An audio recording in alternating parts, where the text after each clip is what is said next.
Congratulations, buddy, and Happy New Year. How you doing, man? Doing well, guys. Yeah, we're excited. Hey, you sound thrilled that you go to the playoffs. Jeez, can you at least manufacture some enthusiasm, Julian? Come on. Listen, I still think it's too soon to talk about playoffs.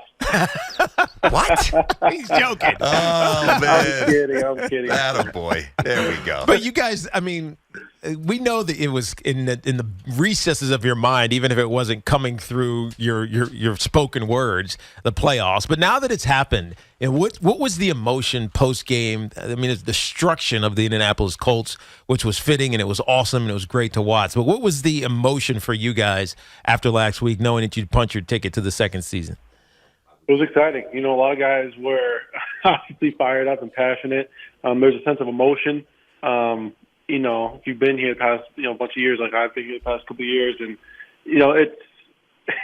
it's been a crazy roller coaster, and to finally, achieve this goal that we've been chasing after, it means a lot to guys. Yeah, so tell us about this final week, this Philadelphia Eagles week. I'm speculating you got to play. You got to go out there and keep the momentum going. I don't like the post or the preseason week in the end of the regular season, so that you're healthy for the postseason. How are you guys thinking about this last week against a team that really the only team that kind of laid the wood to you guys during the regular season? Yeah, it's a weird dynamic. I mean, like you said, I like the thought of keeping the momentum, playing tough, because that affects both them and us, as a division opponent. And so you want to, we still have a bad taste in our mouth from the last time we played them. And so yeah, there's that factor. But then there's the factor of like, all right, well, some guys, what's the risk of playing? And so. We trust Dave's in all his calls this whole season. We've trusted him. And so I'm excited to see what he says to us tomorrow when we go in. What did the stadium feel like on Sunday? It was electric. We started off the season so strong in terms of just the fans and, the hype around the stadium. I remember that Panthers game, the Ravens game was just so loud. And to close it out that way, I mean, I feel like it was just the perfect, home finisher for the season. No, there's no doubt. What a great way to punctuate things. That's Julian Love, of course, of the New York Giants, going to play some extra football once they get past the Birds, and the playoffs are now a locked-in, done deal. Julian's been with us all year, so it's been really fun to go on the journey with him. All right, so Daboll, it's funny. When he's at the microphone, he's somewhat sedate, doesn't say a whole lot. And then you see him on the sideline. He's like, it's like he just raced out of a bar with 5 whiskeys and he's looking to fight somebody. He's like a maniac. I love it. Right? So you guys get in the locker room and the doors are closed. What does that seem like? I want your fans to know, like, what you guys went through as soon as you celebrated with yourselves. Yeah, so obviously we were hype. It was an exciting, moment, exciting time in the locker room. You could see the staff because, the Giants staff, as you know, Tiki is – they've been there for forever. Yeah, for the most part, everybody is a family-run type of thing, and just see the emotion on people's faces. It meant a lot, and so I mean, everyone was passionate, and Dave's kind of walks that line of trying to focus on the next week, and he always does after each game. Like, all right, we want to correct what we need to correct. We want to celebrate what we did well, but then we're on the next week. But then I felt like he caught himself and be like, no, like, enjoy this. Like, this is big. This is something that you've worked for all season, all off season. So, enjoy this win, and then we'll figure out the rest later. Yeah, no, that's awesome. Because you can know he gets dialed in. I've said this, about a segment ago, Julian. He's like Bill Belichick, but you can tell he's smiling when he's being Bill Belichick, right? He's not going to tell you anything. He's not going to give away anything, but you really want to go have a beer with him at the same time, which I think is fantastic. Defensively, you guys put on a clinic against the Colts. Now, a lot of that is because of how anemic their offense has become. But you guys were doing a lot of things and that I haven't seen a lot of. 7 DBs were on the field on the interception with Landon Collins. Now, Landon Collins is basically a linebacker at this point, but the stuff that you guys have been able to implement with him being now healthy, I think this is his 4th game that he's played, and he got a lot of time. Tell us about the evolution of this defense, because statistically it's, bottom 3rd, but impact-wise, it's pretty real. Yeah, it's been kind of amazing to see how it's all shaking out this year. I feel like we've been really good situationally, And going to this game, we kind of had that blood in the water, dominate type of mindset where we don't want to leave anything to question. I know we play those close games, but we knew the opportunity ahead of us. And, yeah, you saw a package out there with the 7 DBs. I mean, we had the 4 traditional ones, 2 safeties, 2 corners. We had a nickel out there. And then we had, Tony Jefferson, an experienced NFL vet, and Landon Collins come in to play kind of a linebacker, hybrid role. And it's just, it's intimidating. And it works because everyone, is doing their job, and also having Dexter Lawrence, Leonard Williams, and Kayvon up front is is a nice thing to have. What did you make of? And Tiki and I, we pretty much absolved Thibodeaux with the celebration. He didn't know that Foles was hurt. Jeff Saturday, talking a little smack out there in Indy, saying that it was trash and classless. What did you guys think about that? The whole situation, was it talked about in the locker room? No. Obviously, we didn't see kind of what the social media, reaction to it was. He didn't know that he was hurt. That's very obvious. Yep. That he just didn't know he was celebrating and, whatever. The reaction from, the coach is weird. I think, that's just maybe him being an old lineman and and being very protective of the quarterback. And that's what you do. You defend your guys.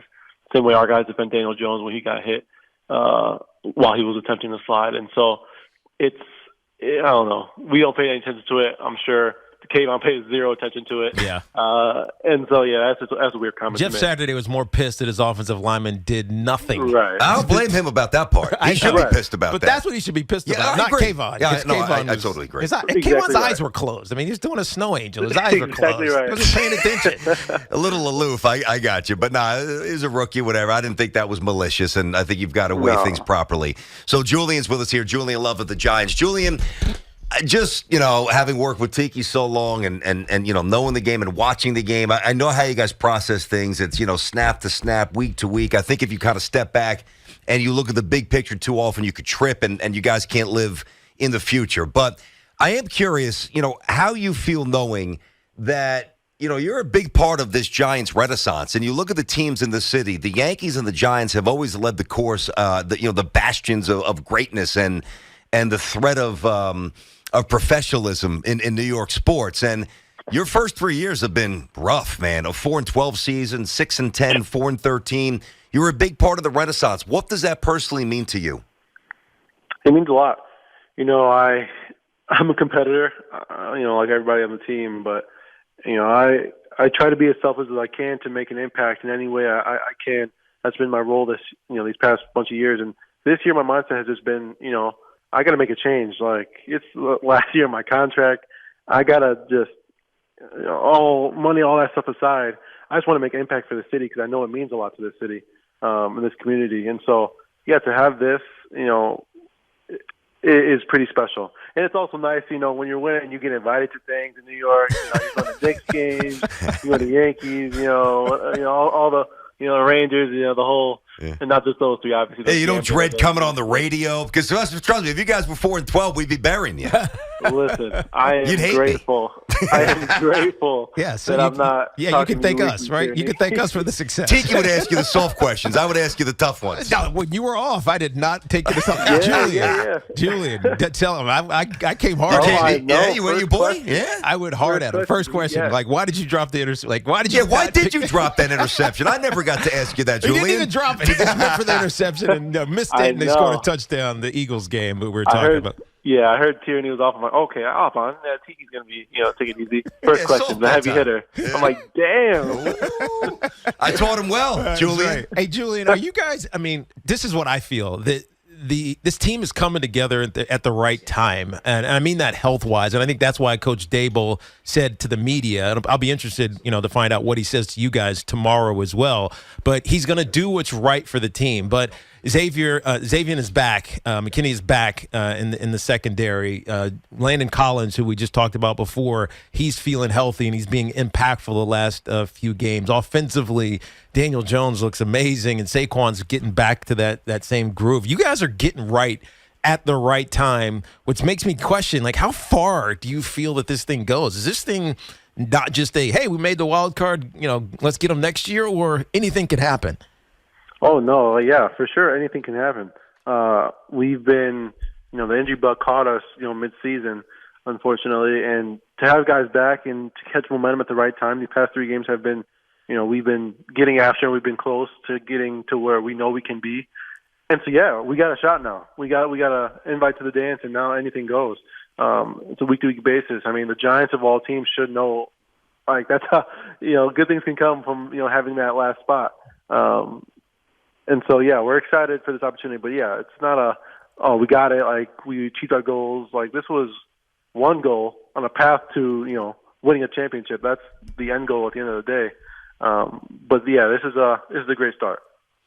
So I need some context here. I heard one of the most amazing stories we did collectively during training camp, and you were involved in this, so we need to know your perspective. And for those who missed it, I'll reset it very briefly. By the way, Julian Love is with us here on the show. No, it's not bad. No, it's not bad. It's good. It's actually really good.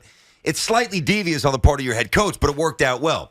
So apparently, Wink knew the plays that Daniel Jones was going to run, and then the defense could obviously put in the position to make Daniel Jones look bad.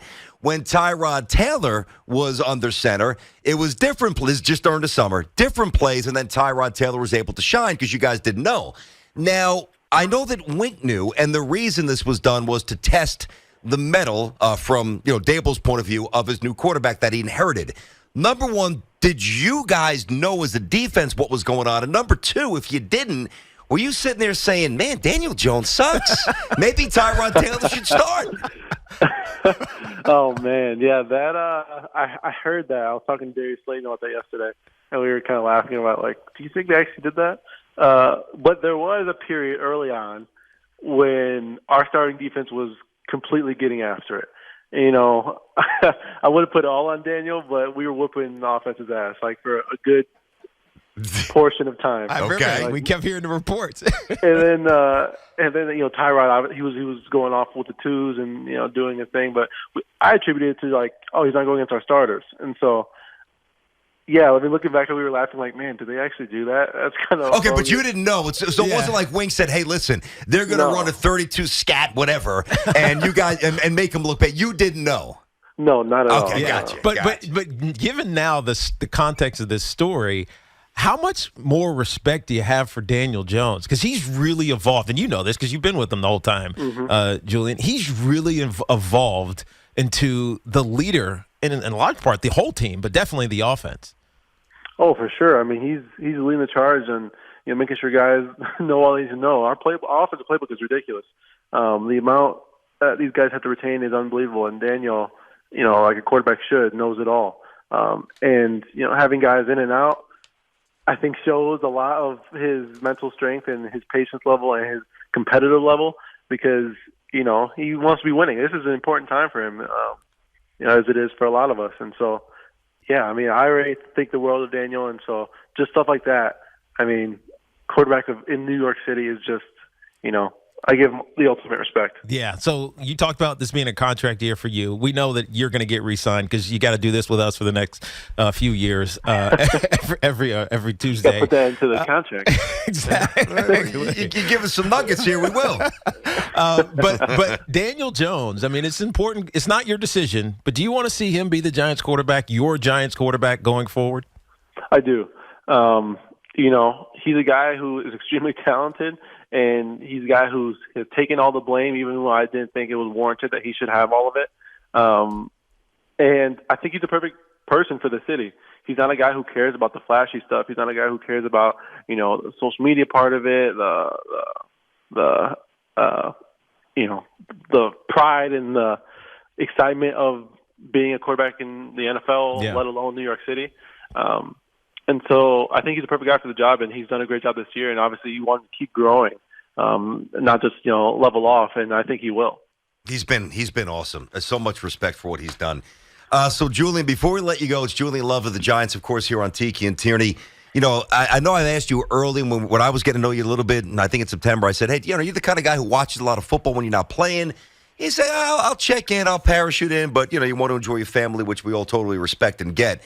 Were you watching the game last night? Did you see what happened with? I know what happened with Damar Hamlin. Yeah.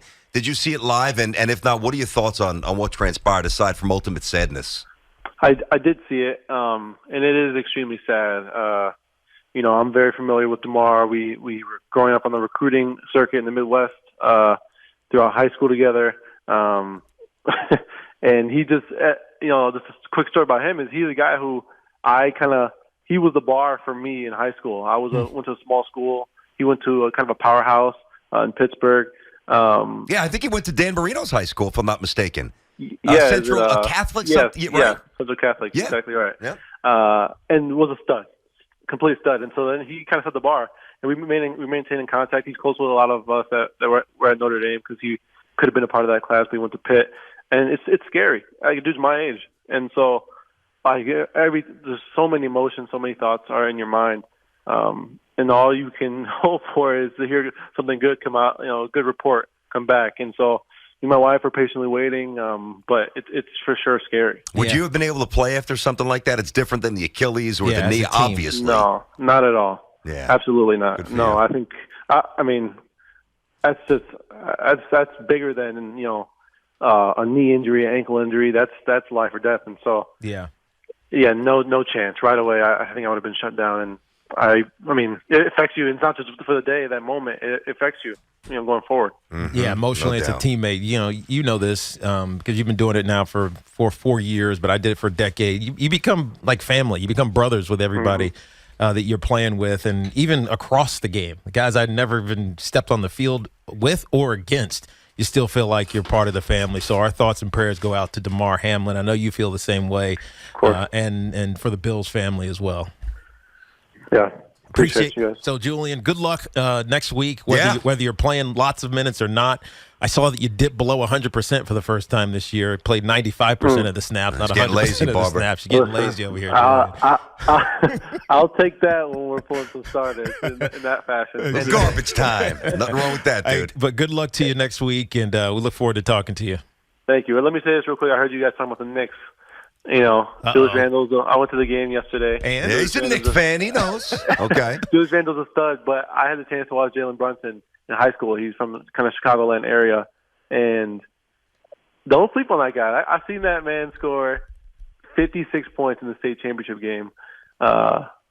His team had like 64 points, and so and he single-handedly carried his team. They faced a powerhouse in Whitney Young. A lot of studs were out of that in Chicago. Yeah. Came out of that school. Is that the same conference as Farragut in those schools or MLK? Oh, Whitney Young is, yeah. Gotcha. They're meeting in the state championship. Yeah. So he was a part of that conference, but he single-handedly carried his team. Did you play basketball, too? Did you play ball? I did until I got some football scholarships, and then I called it quits. Yeah, you weren't trying to break your ankles or anything. He probably averaged 25 points a game. Second team all state. It was like his hobby. Yeah, of course. Hey, man. Listen, trust me. Maybe Barber's sleeping on Brunson. I think Brunson's one of the best pickups the Knicks have ever made. Ever. For sure. He's terrific. He's tough dude, tough player. Hey, yes, Julian, he is. Don't forget about them Nets over there, though. Yeah, the Nets. I know. I got a venture over there. Yeah, you do. You really don't. Yeah, you do. They don't. Yeah, you do. They'll don't. take care of you, man. They will take care of you. All right. Hey, listen, man. Awesome stuff so far, and we'll talk to you to preview the playoffs. Can't wait. All right, sounds good. Take care, Julian. Thanks, Julian. Julian. Happy New Year.